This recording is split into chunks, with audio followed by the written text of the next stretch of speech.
स्वागत है आपका बिजनेस टॉक्स की इस वीडियो में। दोस्तों, इस वीडियो में आज हम जानेंगे क्यों देश के इतने अमीर लोग और सेलिब्रिटीज आईपीएल की टीम में पैसा लगाते हैं, एक आईपीएल की टीम पैसा कैसे कमाती है और कितना टाइम लगता है उस लगाए हुए पैसे को रिकवर करने में। आइए जानते हैं इस वीडियो में। आईपीएल 2022 के लिए दो नई टीम को इंट्रोड्यूस करा गया था। एक टीम थी गुजरात टाइटंस और दूसरी थी लखनऊ सुपर जायंट्स। इन दो टीम की फ्रेंचाइजी के लिए जब बोली लगी तो लखनऊ सुपर जायंट को आरपीएसजी ग्रुप ने 7,090 करोड़ में खरीदा और गुजरात टाइटंस को सीवीसी कैपिटल ने 5600 करोड़ में खरीदा। इन बिड का बेस प्राइस 2000 करोड़ था और इस बिडिंग में किसी ने भी 400 करोड़ से नीचे की बिड नहीं लगाई थी। इस बिड में बड़ी बड़ी कंपनीज जैसे Adani group, Kotak group, Capri global और हिंदुस्तान मीडिया वेंचर जैसी कंपनीज थी। इन सब की बिडिंग में आने का मतलब है आईपीएल की टीम सही में पैसा बना रही है। साथ ही साथ एलआईसी ने भी सीएसके में 6% शेयर खरीद रखा है। ये भी एक तरीका है आईपीएल की टीम में पैसे लगाने का। या तो जब नई बिडिंग खुले तब आप टीम खरीद सकते हो, या तो आप टीम के ओनर से बात कर उनकी टीम में कुछ हिस्सा खरीद सकते हो। इससे एक चीज पता लगती है कि आईपीएल की टीम के थ्रू लोग पैसा बना रहे हैं। जब भी इतनी बड़ी बड़ी कंपनीज जिनके खुद के बिजनेसेस है वह आईपीएल में बिडिंग लगा रही है। आईपीएल से दो लोग पैसा कमा रहे हैं। एक है आईपीएल का ऑर्गेनाइजर बीसीसीआई और दूसरे आईपीएल के इन्वेस्टर यानी टीम्स के ओनर। आइए जानते हैं ये लोग आईपीएल से किस किस तरीके से पैसा बनाते हैं। जो पहला तरीका है वो है मीडिया राइट्स। आईपीएल किस चैनल पे दिखाया जाएगा उस राइट को खरीदने के लिए बिडिंग होती है। 2008 से 2017 के media rights Sony Entertainment Group ने खरीदे थे, जिसके लिए उन्होंने 8,200 करोड़ दिए थे। फिर जो अगली बिडिंग हुई 2018 से 2022 के लिए, उस बिडिंग में डोमेस्टिक और digital rights star India channel ने खरीदे, जिसके लिए उन्होंने 16,200 करोड़ दिए। आपने देखा पहले का जो टेन्योर था वो 10 साल का था, जिसके लिए 8,000 करोड़ दिए गए, और ये टेन्योर सिर्फ 5 साल का था, जिसके लिए डबल अमाउंट दिया गया। और फिर 2023 से 2027 के लिए जब बिडिंग लगी तो स्टार इंडिया चैनल ने डोमेस्टिक टीवी राइट्स खरीदे और वियाकॉन 18 ने डिजिटल राइट्स खरीदे। दोनों ने इसके लिए मिलाकर 44,000 करोड़ दिए हैं। जो ये मीडिया राइट का पैसा है ये आधा बीसीसीआई को जाता है और आधा टीम ओनर्स के बीच डिवाइड हो जाता है। अगला जो तरीका है जिसके थ्रू आईपीएल पैसा बनाता है वो है स्पॉन्सरशिप। आपने देखा होगा आईपीएल के आगे हमेशा एक ब्रांड का नाम होता है, जैसे डीएलएफ आईपीएल, पेप्सी आईपीएल और अब टाटा आईपीएल। टाटा ने इस टाइटल स्पॉन्सरशिप के लिए 670 करोड़ दिए हैं 2 साल के लिए।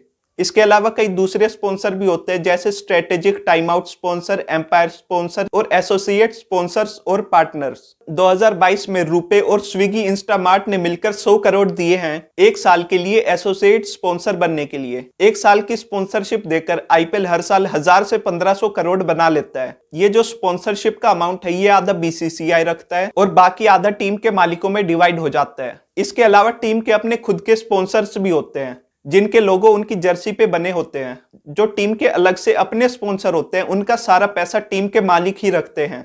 और जो तीसरा तरीका है पैसे कमाने का वो है मैच टिकट से।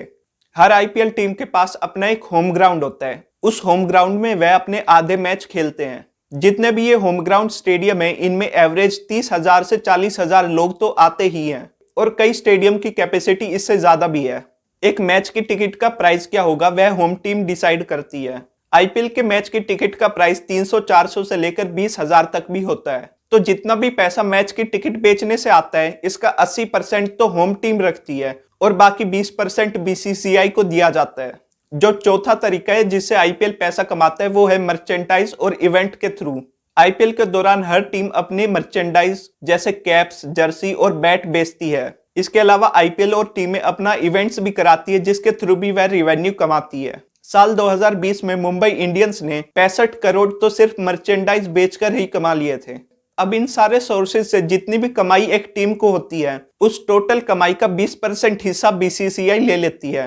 तो इन सब तरीकों से आईपीएल की टीम पैसा बनाती है। अब हम बात करते हैं कि आखिर कितना पैसा एक आईपीएल की टीम बनाती है और कितने टाइम में वह अपना लगाया हुआ पैसा रिकवर कर लेती है।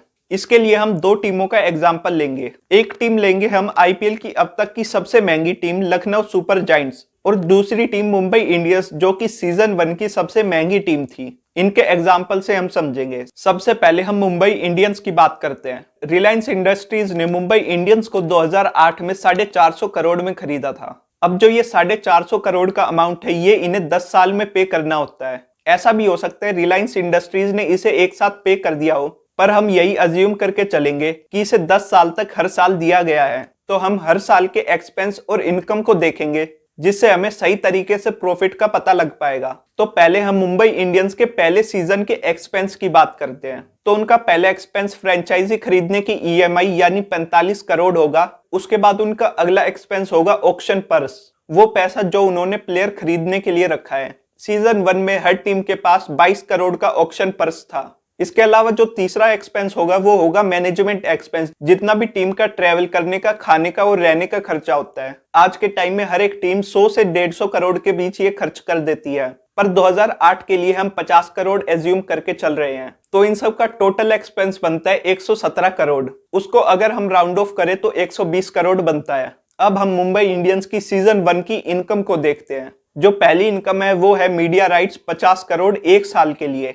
जो दूसरी इनकम है वो है स्पॉन्सरशिप 25 करोड़। ये कोई एग्जैक्ट अमाउंट नहीं है। आज के टाइम पे मुंबई 250 से 300 करोड़ तो सिर्फ अपने स्पॉन्सर से ही कमा लेती है। हाल ही में स्लाइस कंपनी ने मुंबई इंडियंस को 100 करोड़ दिए हैं 2 साल की स्पॉन्सरशिप के लिए। इसके अलावा बाकी स्पॉन्सर्स ने अलग से पैसे दिए हैं, और इसके अलावा आईपीएल के जो ओवरऑल स्पॉन्सर है उनके टोटल अमाउंट का भी हिस्सा टीम्स में डिवाइड होता है। पर क्योंकि 2008 15 साल पुरानी बात है और वह आईपीएल का पहला सीजन था, तो टीम की स्पॉन्सरशिप से कमाई कम ही रही होगी, जिसे हम 25 करोड़ एज्यूम करके चल रहे हैं। और जो तीसरी इनकम है वो है टिकट सेलिंग से, जो कि है 5 करोड़। तो मुंबई इंडियंस की सीजन 1 की टोटल इनकम बनती है 80 करोड़ और टोटल एक्सपेंस को देखे तो 120 करोड़। तो सीजन 1 में मुंबई इंडियंस लगभग 40 करोड़ के लॉस में थी। फिर सीजन 2 में ये लॉस थोड़ा कम हो गया होगा, क्योंकि सीजन 1 काफी सक्सेसफुल हुआ था और सीजन 2 में ज्यादा स्पॉन्सर्स मिले थे। साथ ही साथ ज्यादा लोग आईपीएल को देखने आए थे, तो स्पॉन्सर्स और टिकट दोनों के पैसे बढ़ गए थे। तो ये 40 करोड़ का लॉस था, ये भी कुछ कम हो गया होगा। और जैसे ही आईपीएल के सीजन और आगे बढ़ते गए, ये लॉस कम होता गया। आईपीएल के लगभग 6-7वें सीजन के आसपास मुंबई इंडियंस ने प्रॉफिट कमाना शुरू कर दिया होगा। इसके साथ साथ मुंबई इंडियंस का फैन बेस भी काफी बढ़ गया। आज के टाइम में मुंबई इंडियंस सबसे वैल्यूएबल टीम है, तो इससे ज्यादा लोग उनके मैच को देखने आते होंगे और उनके मर्चेंडाइज भी ज्यादा बिकते होंगे। पर मुंबई इंडियंस ने जो असली प्रॉफिट है वो 2018 के बाद कमाना शुरू किया, क्योंकि 10 साल तक जो उन्हें 45 करोड़ देने थे वह अब बंद हो गए थे।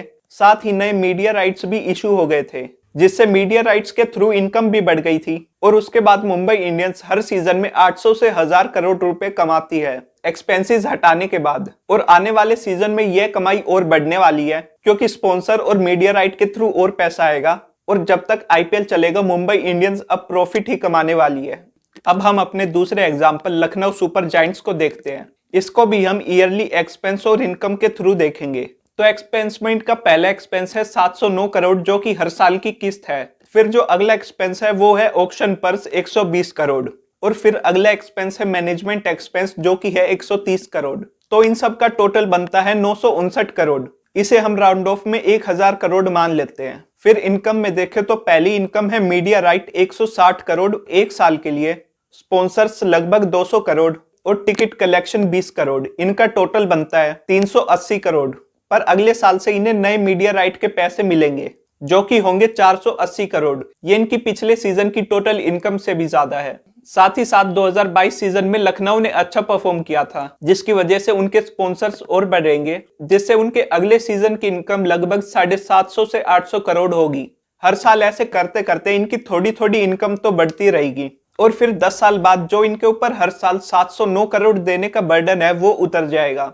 तो इनके एक्सपेंसेस काफी कम हो जाएंगे, जिसकी वजह से जो इनका प्रॉफिट है वो काफी ज्यादा बढ़ जाएगा। और फिर जब तक आईपीएल चलेगा लखनऊ हर साल प्रॉफिट बनाता जाएगा, और ये प्रॉफिट फॉर श्योर 1000 करोड़ से तो ऊपर का ही होगा।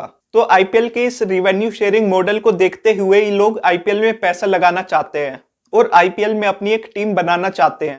तो दोस्तों ये थी आज की वीडियो। उम्मीद है आपको पसंद आई होगी। मिलेंगे आपसे एक अगली ही ऐसी इंफॉर्मेटिव वीडियो के साथ।